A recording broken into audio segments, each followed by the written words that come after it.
You're listening to the Talking Headways podcast network. This is Talking Headways, a weekly podcast about sustainable transportation and urban design. I'm Jeff Wood. This week we're joined by Olivia Plotnick, founder of Wai Social in Shanghai, China. We discuss her summer trip to over 30 different Chinese cities to experience different retail, the impacts of high-speed rail, and the social e-commerce ecosystem. Stay with us. Today's podcast is brought to you by our super wonderful, terrific, stupendous Patreon supporters. We appreciate you all keeping this show and Mondays at the Overhead Wire going. To join this merry band of city aficionados and transportation savants, go to patreon.com/theoverheadwire. $2 a month could get you some stickers and a handwritten note sent with a cool train station stamp. $10 a month gets you one of our transportation scars. And if you just want to give a single dollar a month, you'll be able to get a podcast feed with 0 outside ads or podcasts. We'll leave information in the show notes about how to do it. We've also got some bonus material up there, and we'll be posting more soon, so check it out if you haven't already. And speaking of scarves, the heavyweight knit bike scarf is back in stock, and of course, it's getting cold out, so you need one. For you, for your friends, your colleagues, or for the anti-bus activists you just want to frustrate. If you want to get one of the bus or bike scarves or the lightweight bike scarf now, visit theoverheadwire.com or support us on Patreon. And if you want to support the show in other ways, you can buy books from the authors we've chatted with on the podcast at the bookshop site, bookshop.org/shop/theoverheadwire, or find our Cars Are Cholesterol merch at bit.ly/carsarecholesterol. For anything else, including the Town Planning and Practice audiobook, visit theoverheadwire.com and definitely sign up for the almost 20-year-old daily newsletter at theoverheadwire.com, or you can just keep listening and enjoy the show. We appreciate that too. You can find us on Blue Sky, Mastodon, Threads, Instagram, Flickr, YouTube, Substack, and LinkedIn if you want to connect. Usually at the Overhead Wire, but with Flickr, it's Transit Nerds. Some great stuff coming up, so keep on listening and enjoy the show. Olivia Plotnick, welcome to the Talking Headways podcast. Thank you so much for having me on. Well, thanks for being here. Before we get started, can you tell us a little bit about yourself? So I'm originally from Oregon, and I am living in Shanghai. So I've been living in China for the past 10 years. I came to China for the first time in 2007 as a high school student.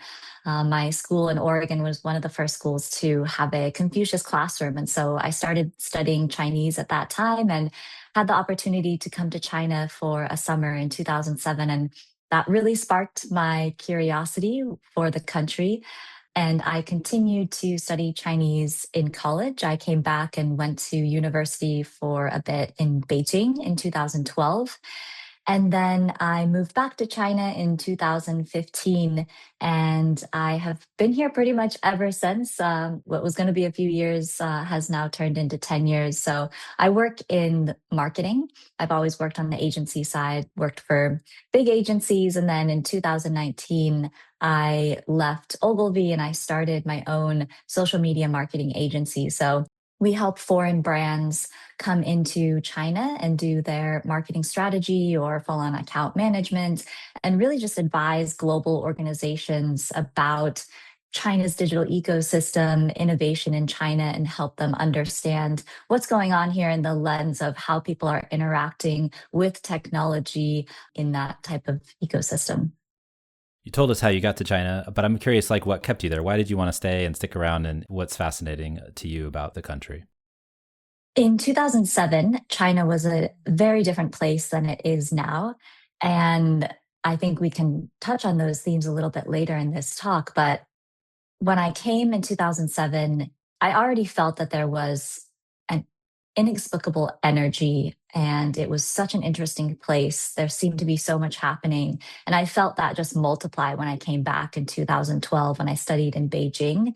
I just remember feeling this incredible pulse of the city. And at that time, China was going through its boom times, right? The economy was growing enormously and things were changing very, very rapidly. So more than, the incredible culture and the history and the language and the people, I think what really has kept me tied to this place is the rate and the speed of change and just the way that things are always different and new and evolving just felt in such stark contrast to what I had grown up experiencing in the US.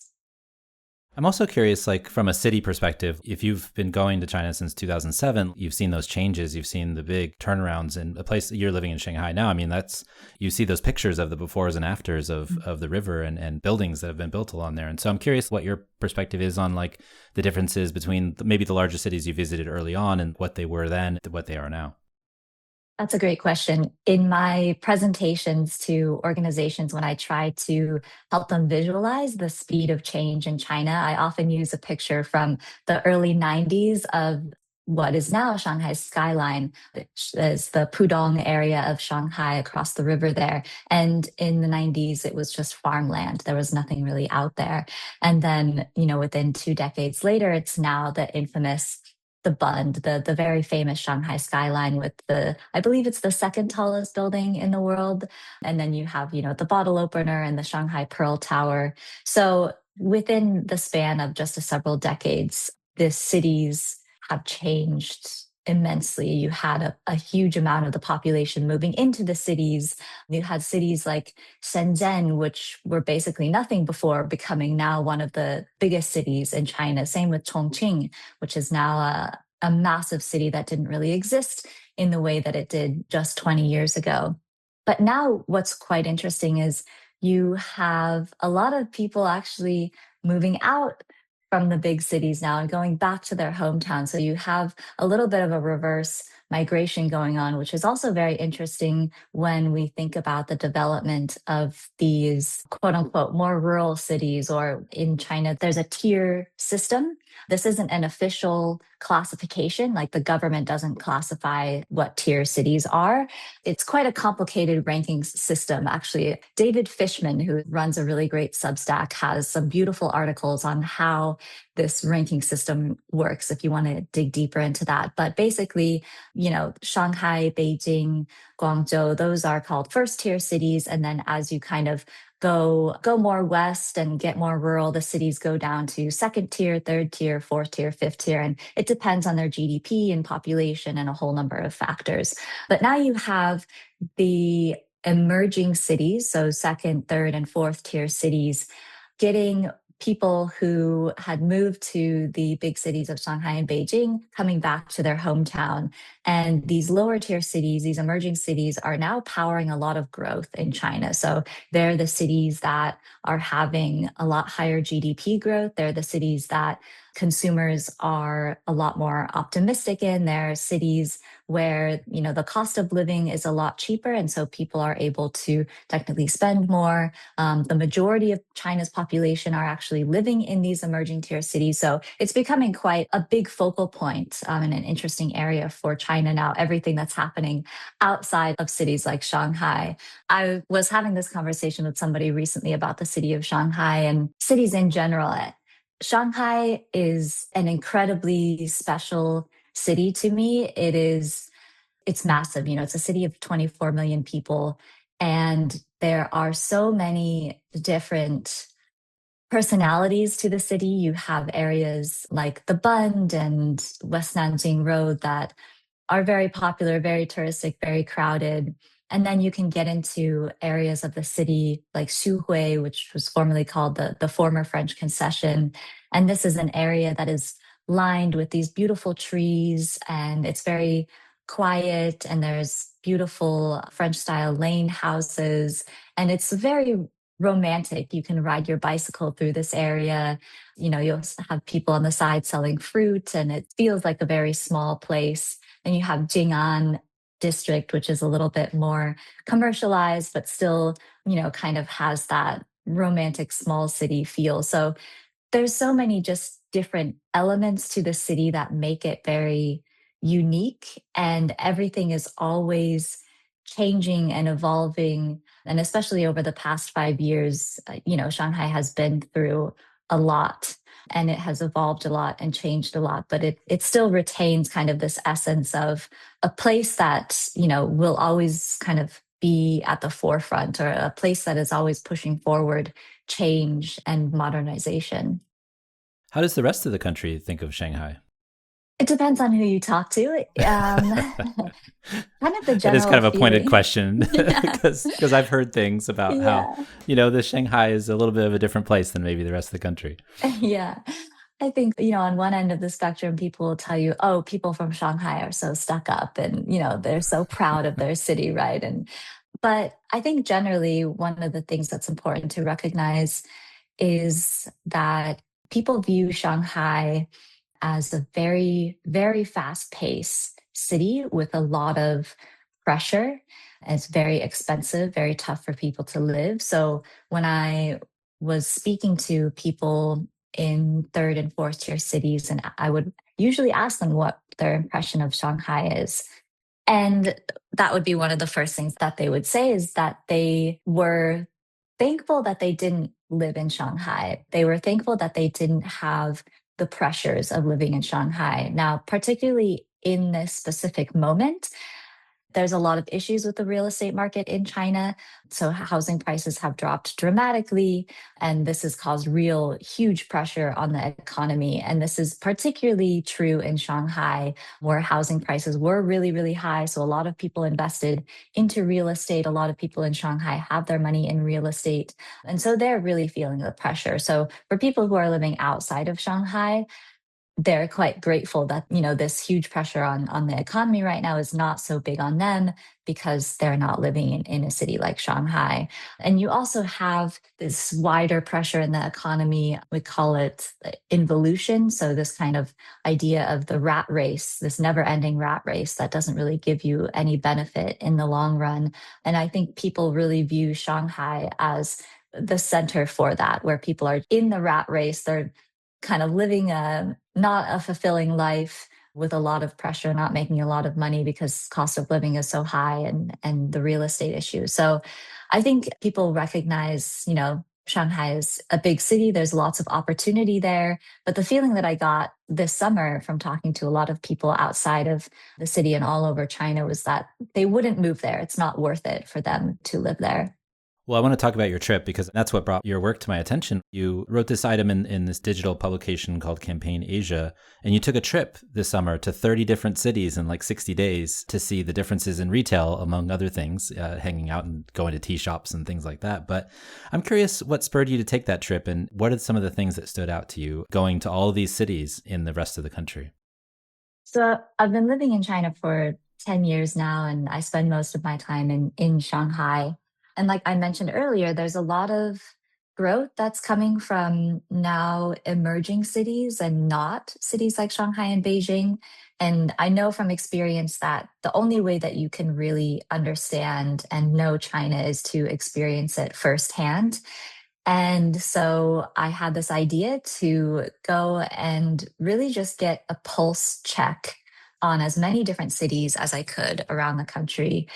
And so I dedicated a time period of 2 months, and I planned out that I could reasonably get to about 30 cities within that time frame. Reasonably maybe means different things to different people. It was pretty physically and mentally grueling to do that type of travel schedule, but I made it to almost every single province around China, and my focus was on tier two, tier three, tier four cities.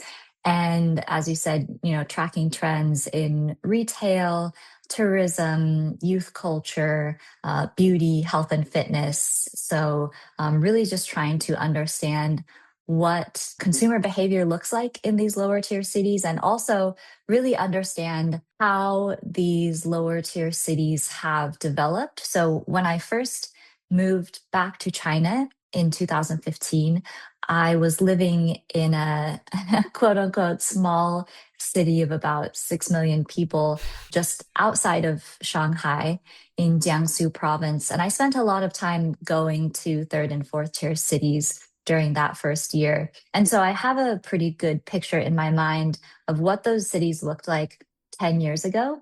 And so I wanted to kind of now, put in my mental map of how those cities have developed and are they just smaller versions of larger tier cities? Have they followed a parallel track or have they developed differently altogether?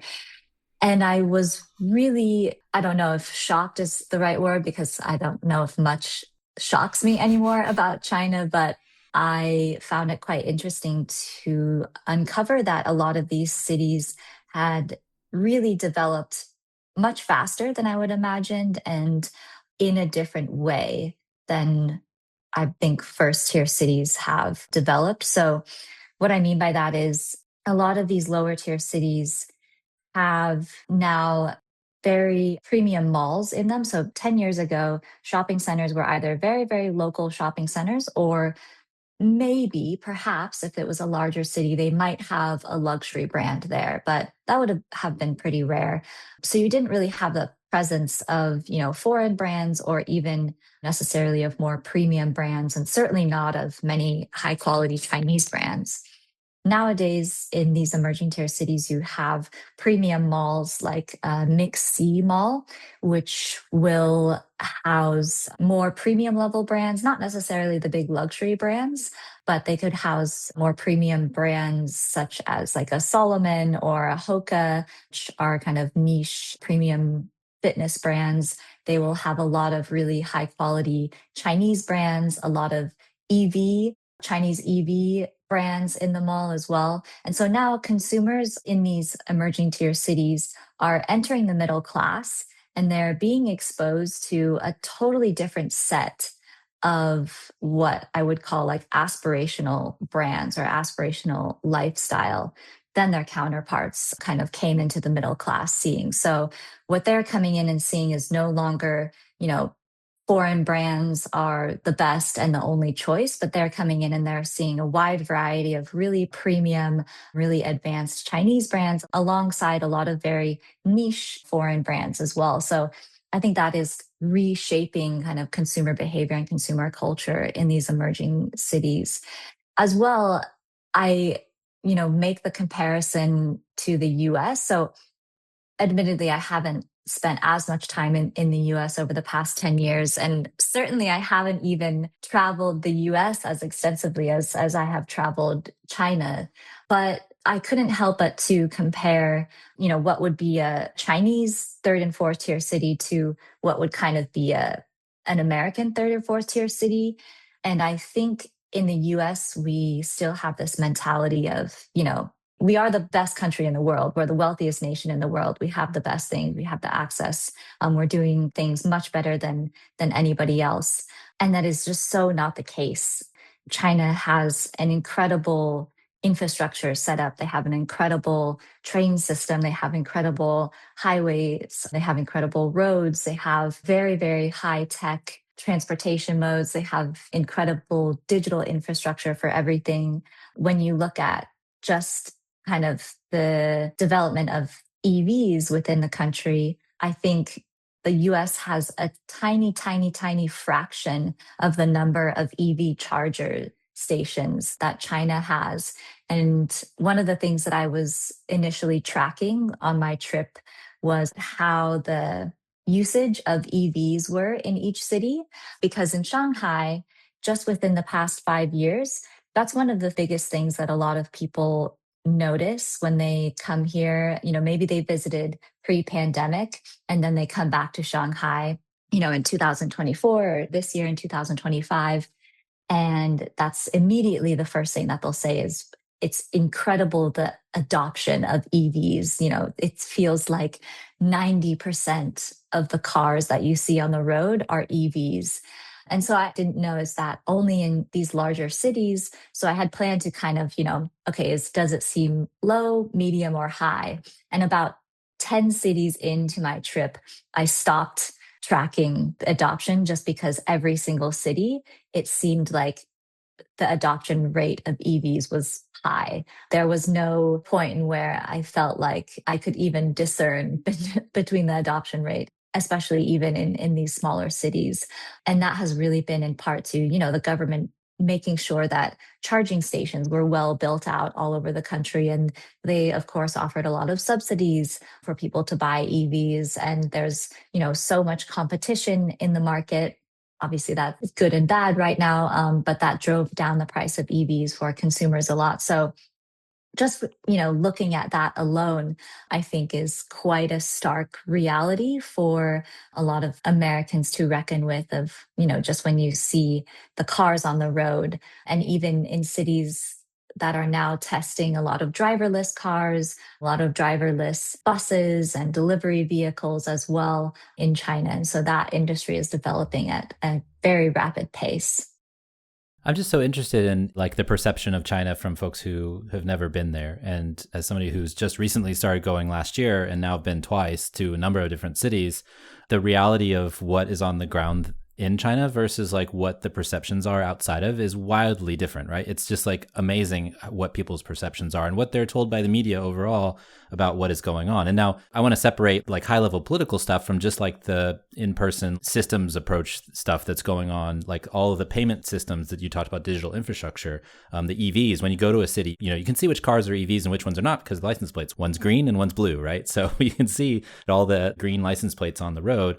Just little things like even like your navigation app, it'll tell you how many seconds are left on the light in front of you. And there's countdown clocks, but even on the ones that don't, they might tell you how many seconds are left on the clock. Little things like that, you go there and you're just like, wow, there's so much stuff going on here that nobody ever talks about.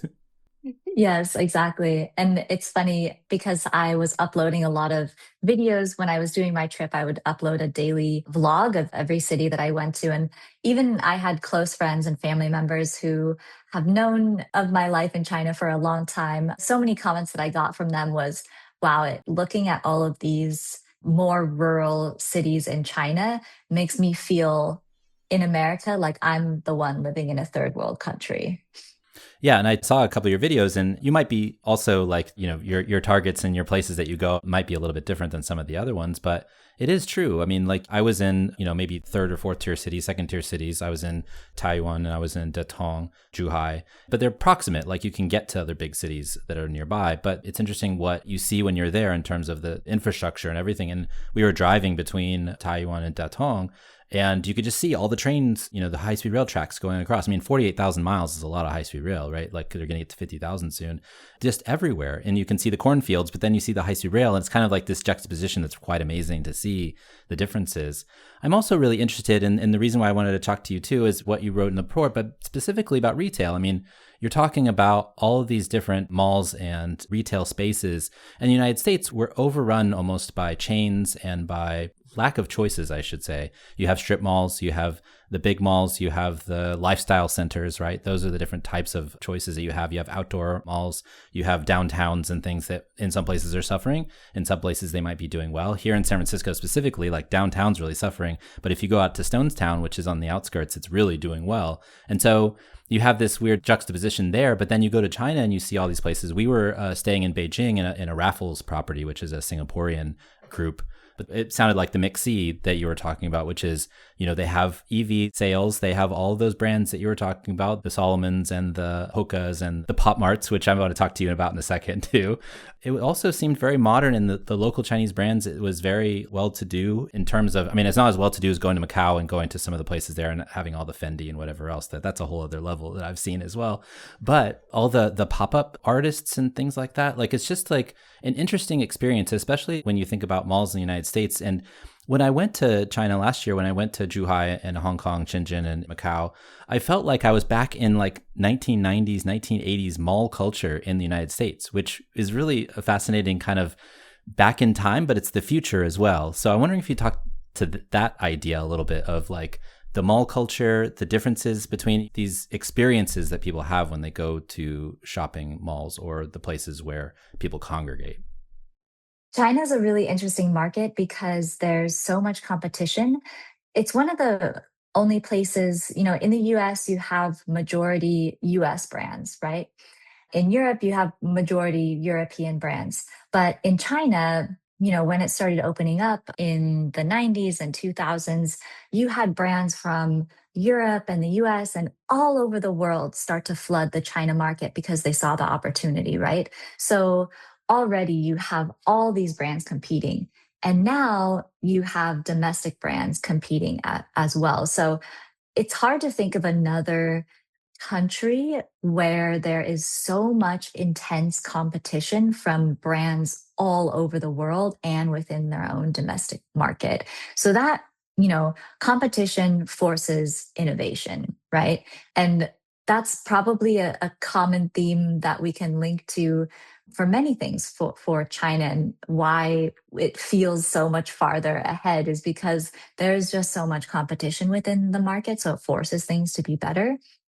In terms of retail, what's really interesting now to see, China advanced very quickly in terms of its digital ecosystem. So there are many different social media apps in China, which maybe some people are familiar with Red Note from earlier this year. And of course, people are familiar with TikTok. So in China, they have pretty much a similar version called Douyin.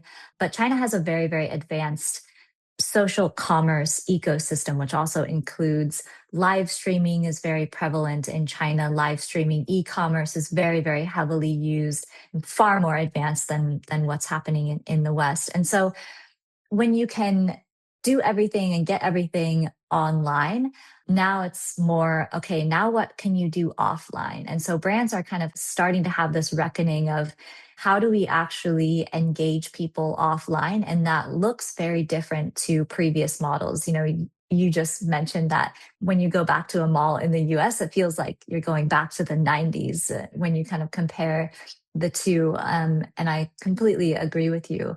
Retail in China is now becoming very, very experience driven. And I believe that is going to start being the case, in the West as well. That trend is going definitely global at the moment, but China is already very, very ahead.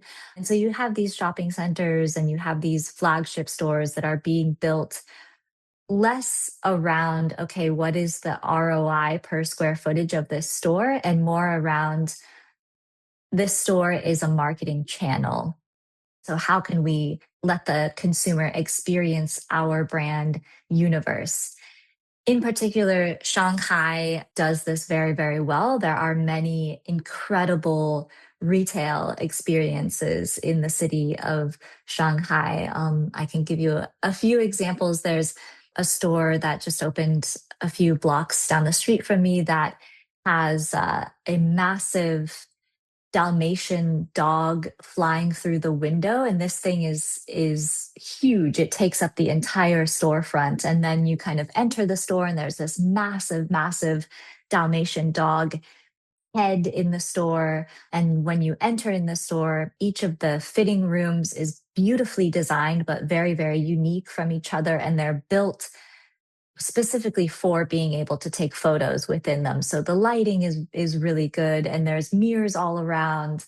And then, you go up to the second floor, and it's another just, beautiful experience. There's a coffee shop within the store. There's another store right next to it, which is a Chinese designer. And you go in, and the store is really beautiful, and they have a little area where you can put headphones on, and they've recorded this kind of very immersive soundtrack from the designer's life. So you're really experiencing the essence of that designer and the moment. So these experiences are becoming more and more common in Shanghai, and it's just more about how you build that relationship, how you allow the consumer to experience the brand, because at the end of the day, most likely I may, touch a few products, try something on, but I'll probably go home and purchase whatever I want from the brands online, either through their WeChat mini program or through Tmall, some of these e-commerce sites, because then it will be delivered to my house within a couple of hours, because that digital infrastructure is all built out. So I think China, for many, many years, we talked about their really sophisticated digital ecosystem. And now I hope more and more people will start paying attention to how stores in China are driving this incredible offline experience evolution. I think that's really important because I know that here we're talking about The United States runs on tax base and property tax base, and a lot of cities operate off of that. And so if your bricks and mortar stores are suffering and Amazon is the only game or Walmart is the only game in town for you, then you really do hurt the overall ecosystem of retail and the town itself, in the city itself. I mean, here in San Francisco, we're having problems getting people back to downtown. And so that hurts the retail ecosystem as well. And so that creation of experience to generate kind of foot traffic to these brick and mortar stores is something that's really important. We had Kevin Kelly, who's an architect who creates these experiences for stores, on the show. And one of the things he was talking about is like these stores, a lot of them in the United States anyways, are not going to be able to compete with the prices of an Amazon or other really large retailers, a Target or otherwise. What he says, though, is that like the experience that you create in store is what might drive you to be actually competitive. And so it seems like if you're going to, China, and you're going to some of these malls like the Raffles Center that I was at, that experience draws people in. You might not buy anything there, like you said, but it does, create a place where people still have these collisions, the places where people meet each other, the places where they see. At the mall, I actually met a person who listened to the podcast who lives in China, who was able to just go to a Starbucks, which is, they're everywhere as well. And then there's also competing coffee companies that are taking off too. I saw a number of Luckin. Yes. Luckin, yeah. So it's just a fascinating discussion in terms of what the future is in terms of city building from that perspective. Like how much bricks and mortar actually mean to people versus online retail, and what the brands and people who are trying to sell items can do to help cities out. Because I mean, cities depend so much on this property tax.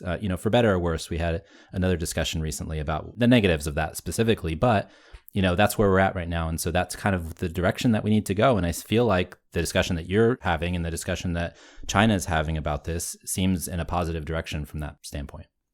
Yeah, I think it takes a huge mindset shift, especially from global headquarters and the way that business units are run, and have this mindset that stores should be driving sales, to shift kind of like, okay, the sales per square footage is going to go down, but we'll drive things from other channels. And, attribution is also very tricky for a lot of brands to kind of deal with. So I think it will take a big shift, and it's certainly not as easy as just, creating an experiential store. But I think it's important to recognize that there does need to be a vast change, I think, in how we view retail, and how we create spaces for people to connect and experience things. Tell me about Pop Mart, because this is totally fascinating to me from the outside. My daughter is 3.5. She would go to Pop Mart and those the pick your box and you're not quite sure what you get, which drives me crazy because I'm like, I want to see what I'm getting. But like it's basically like a stuffed animal store or a character store almost. And so I'm curious about that because it seems very popular. It always seems full. No matter where in what mall you might pass. There's even like digital vending machines where you can get them that's very popular as well. Like I'm curious about that, like as its own thing in China. So I think a lot of your listeners, even in the US, will recognize the name Labubu. Labubu is a Pop Mart character, which just went crazy this summer. There's a lot of, Rihanna picked it up, and there's a singer from Blackpink picked it up. And then, even in the US, there were lines outside of Pop Mart locations for when the new editions would drop. So Labubu fever definitely hit global this summer, which is really in and of itself kind of a testament to, we were talking earlier about how strong competition is in China, and that competition is forcing Chinese brands to go global. And when you're able to be successful in the China market, chances are pretty good that you've developed a product so good that you can be successful globally. And that's really what Pop Mart has done. Pop Mart, is very famous for the blind box concept. It's not something that they've invented. It's not a new concept, but they really nailed down the balance between IPs.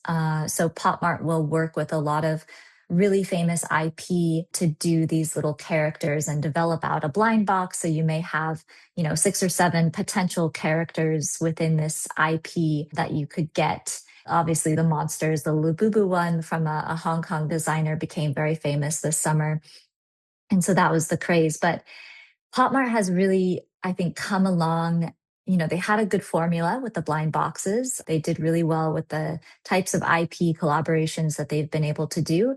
And they came along at a very important moment in the economy. So, right now, um, times are really tough, things are really uncertain.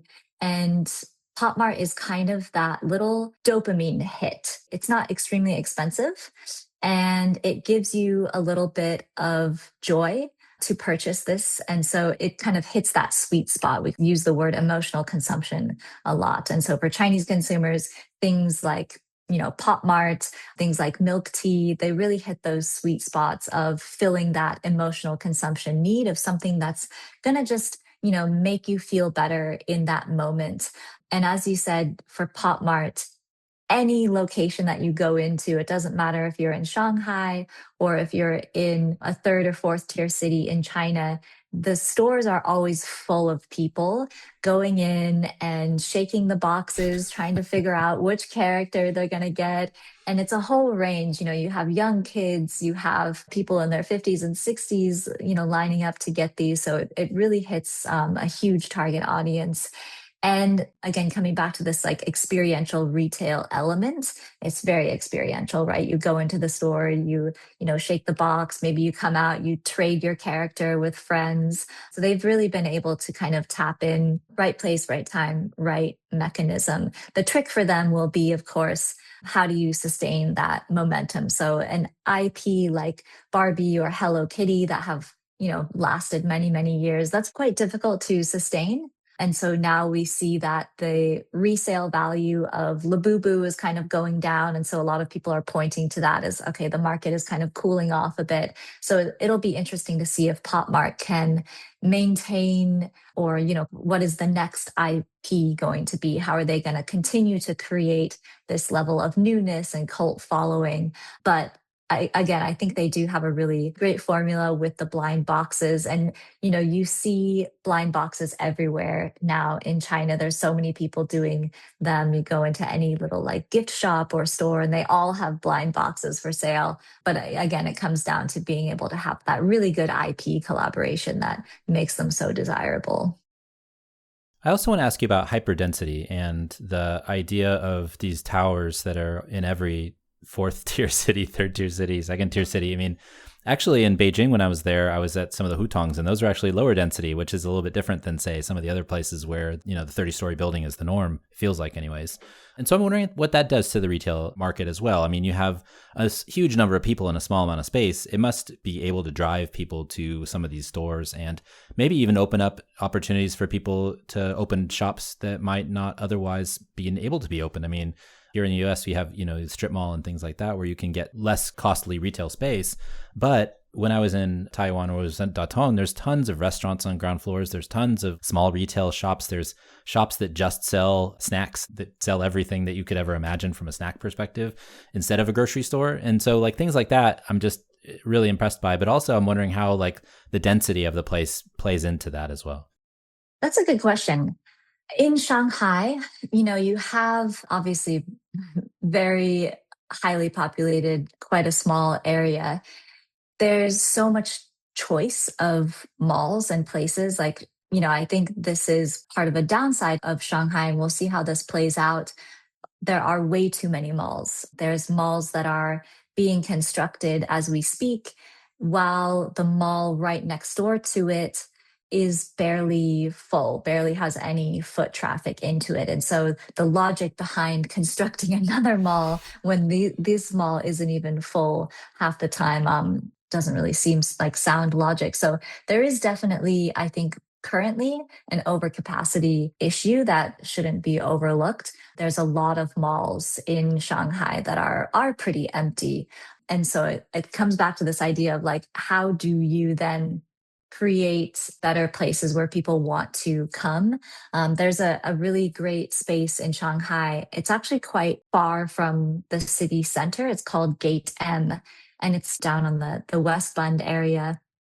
And that is newly opened, but that drives hundreds of thousands of people to that area because they have built out such a great retail experience and, great brands down there, really, really cool space. There's a lot going on. There's events all the time. But then you have kind of these older style malls, which are still empty.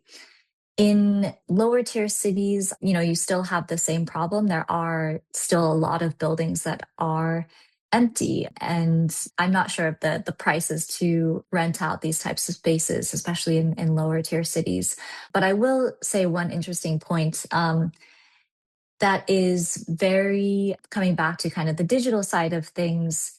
China does have these apps like Dianping or even Xiaohongshu and Douyin, which will all try to drive traffic to these offline locations.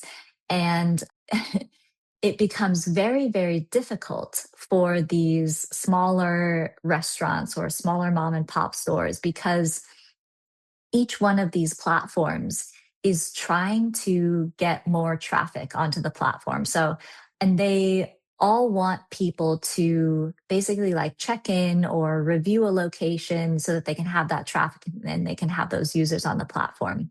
So, what they will incentivize these small restaurants with is okay, if a consumer comes in and if they check in on Xiaohongshu at your location, give them a coupon or give them a discount. But you have every single platform doing that. And so the other week, I was taking a group of executives out to lunch in Shanghai, and we sit down and the restaurant, there's a little sign that says, okay, if you use Xiaohongshu to review the restaurant and check in, we will give you a 10% discount. So we do that, check in, we get a discount.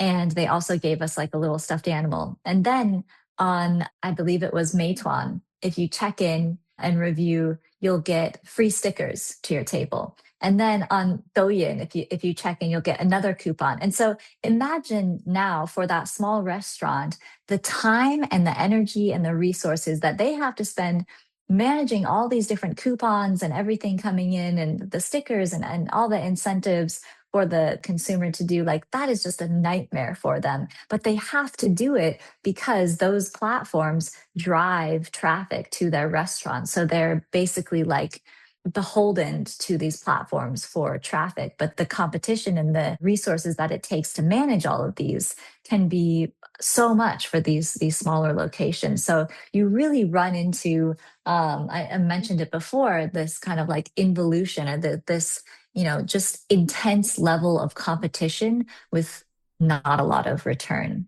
My mother-in-law would check in for like little like hair clips for my daughter. Just like we didn't even eat at the restaurant, but they were sitting outside like trying to get people to sign in on whatever social media they had access to. And so you can sign in on 4 different ones and then get 4 different hair clips. It's like, but nobody ever went into the store and it seemed pretty empty. So it was like, what's the trade-off there? And like, you're right. Like what's the value to the restaurant of spending so much time on this marketing if that's the way that they have access to people? But then also if they're not pulling any people in, it's going to be their death knell in the end. Exactly.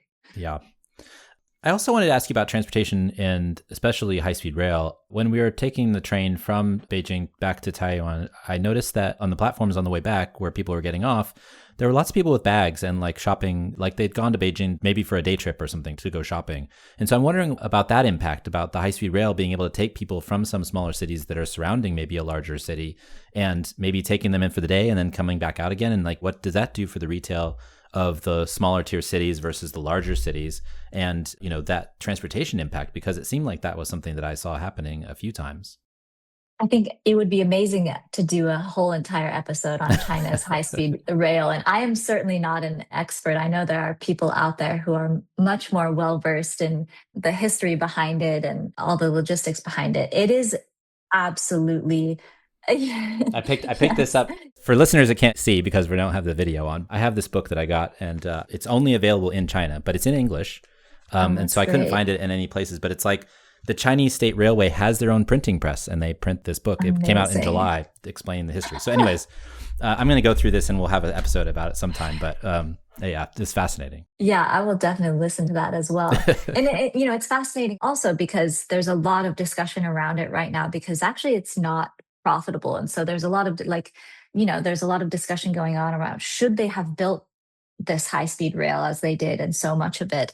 But all of that aside, as a consumer of it, it is an absolutely incredible feat to think about what it has done for the country and how good it works.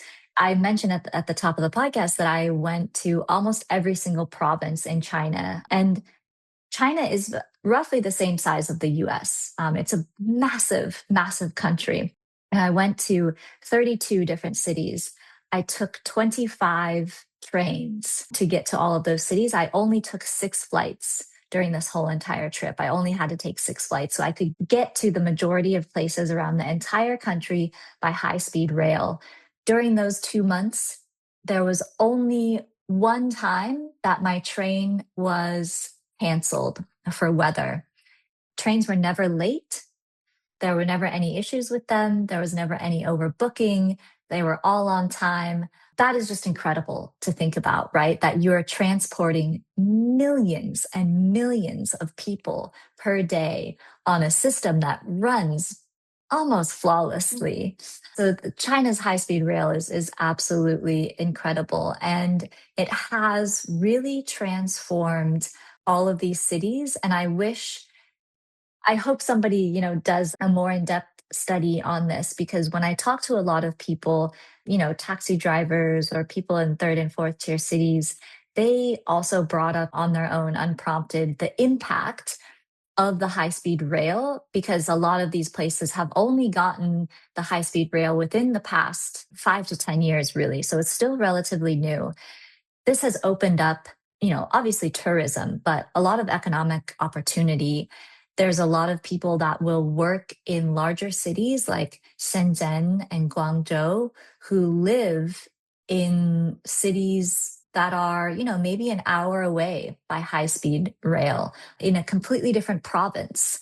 And they'll every day take the high speed rail for an hour, which isn't that big. A lot of people sit in traffic for an hour or 2 hours in the US. So getting on the high speed rail, taking that for 1 hour, and then you're in the city, that has also opened up a lot of economic opportunities, allowing people who can't afford to live in Shenzhen, but still able to work there and get that salary, then bring it back. It's allowed for a lot of people to travel and explore different cities. And like you said, maybe they take a day trip to Beijing or something like this to, potentially go shopping or bring things back.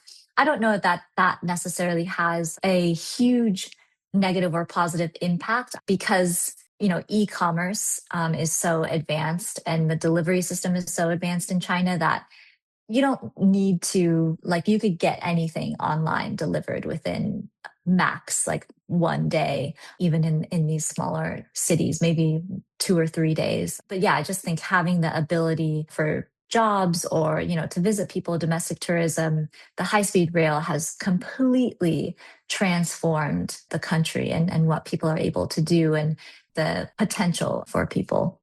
There's a lot of research, and students are doing a lot of research on how much the industry has been changed by the high-speed rail in terms of more workers are available for more employers and things like that. I can go back into like my newsletter and find probably 50 research papers about it. So, but nobody's really compiled it into one like bigger thing. The other thing I'll say about it that's really interesting, and that, there's this argument that you mentioned that's going on about whether high-speed rail has been a good value for China. If you look at it from just a pure capitalist perspective of, is it paying for itself, right? And that, I think, misses the point. And a lot of this social infrastructure and things like that misses the point sometimes, in that you build this for the people to use to go places and make money, but there's all these unrealized gains from an economic perspective. They're out there, but you can't really calculate them. And so you can talk about, like, say, the interstate highway system in the United States and how it's built out. It's the same thing with the Chinese high-speed rail. They've probably built out the system as big as it probably needs to be. But initially, the connections that they've made through the first 48 to 50,000 miles are invaluable. And then, the interstate highway system in the United States is still paying dividends for people, but you don't need to extend it to 26 lanes inside of the city of Houston, right? That's not really necessary anymore. And it's actually throwing good money after bad. But the initial investment in that system was huge for us here in the United States. So I feel like one thing in the United States we're missing is just that we're looking for the next thing to be an economic generator. And we're not looking at the obvious answer in the room, which is high-speed rail. You were able to go to all of these cities, these smaller cities in the country because you were able to access them through high-speed rail. And I find that that discussion is lacking here in the United States because we're talking about Rust Belt cities. We're talking about cities that don't have as big a market as, say, the coastal cities. But if you could run high-speed rail between all these places in the Midwest, if you could run it in the South, if you could run it to all the major cities in Texas, for example, you connect all these places in between. And that's the argument we've had here in California about the California high-speed rail is like, why are we connecting the Central Valley to San Francisco and Los Angeles? But there's 7-8 million people that live in the Central Valley that could benefit. There's people in the Bay Area and Los Angeles that could benefit from being connected to the Central Valley. And so all these connections that you make from an economic standpoint, whether the line pays for itself is one thing. The other thing is like those social connections and those connections that are made that may not show up on the ledger, but are actually like really huge. So I'm just so impressed with China and what they've done with that, but also like your ability to go to all those cities showed the benefits. And the tourism thing is crazy too. Like we went to the Yungang Grottos in Datong and just the amount of people that are there, right? My wife showed me on Red Note during the holidays, like what it was like, which we went like 2 weeks before, but it was like bonkers. Like you couldn't move anywhere. It's like probably 1 million people inside this national park. And so that is bolstered by high-speed rail. It's bolstered by those travel connections. And so I just find that really fascinating. And you see it yourself all the time, how this impacts the country. Exactly. And, I loved reading Abundance from Ezra Klein and Derek Thompson earlier this year. They kind of touch on that. And Dan Wong came out with Breakneck, which I'm sure you've read as well, which also kind of highlights the system that China has been able to build out. And I think, one maybe kind of closing idea or the caveat that I would come out with is like, I think we've discussed a lot of how incredible the transportation and the digital ecosystem China has built out and, things that are lacking in the US. And I think there's so much that is lacking in China as well. There's so much that is lacking in the US. One is not better than the other, and there's not really a right or wrong here. But I think the most important thing to recognize is how could we use some elements of what is working well or what is benefiting people and putting those together in a society or in an economy instead of just having this overarching view of China is bad. And therefore, everything that they're doing is terrible and harmful and doesn't work. I think the only way that we get better and improve things is having a more open mind. Yeah, I totally agree with you. And that's, one of the reasons why I wanted you to come on the show is to actually the listeners, a lot of folks aren't going to end up going to China. I implore people to, because I think it's really important. I implore people to be able to travel all over the world because it's important, right? There's many different stories in many different places, but there's an interesting story to be told about China and how you can learn from what's going on there. Like you said, it doesn't need to be US is good or US is bad or China is good or China is bad. There's all the geopolitical stuff that, I don't ever want to talk about, but there are things that both places can learn from each other. And I wanted to have you on because I felt like you could tell that story a little bit and that experience that you have from being there for so long. And I really appreciate that you came on the show today. Well, yeah, thank you so much for having me. And it was really a big pleasure to be able to share what I've seen and my experiences. So hopefully that maybe sparks some of your listeners to even go to China themselves and experience it firsthand.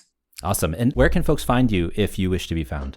You can find me on LinkedIn or you can find me on Substack. So I run a Substack through my marketing agency.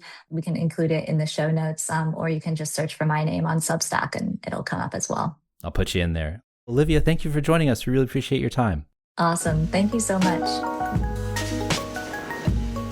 And thanks for joining us. The Talking Headways podcast is a project of the Overhead Wire and appears first at Streetsblog USA. Thanks to our generous Patreon supporters who support this show and Mondays at The Overhead Wire. You can support the show as always by going to patreon.com/theoverheadwire.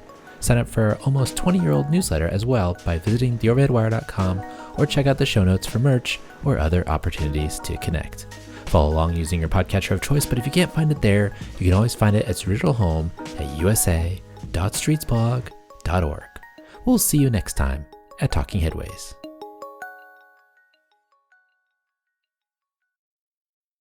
Hey everybody, thanks for listening this far past the credits. If you're here, I just want to say thank you to all of our generous Patreon supporters, especially those in our $10 Dallas tier and above. I just want to share their names, first names only, of course. But I figured this is long overdue that I let folks know that their support is much appreciative. Obviously, all the tiers are very appreciative, but this group has gone above and beyond over the years, and I really appreciate that. Andrew, Ben, Derek, Gabriel, Glenn, Greg, James, Jeremy, Jim, Joseph, Catherine, Mao, Marcus, Matthew, Mike, Nicholas, Oliver, Steve, Abraham, Abby, Ed, and Matthew. We really appreciate you, and just can't say enough about how much the support from you all and everybody else on Patreon has really helped us out. So I just wanted to say a quick thank you to everybody. And yeah, so we'll see you next time.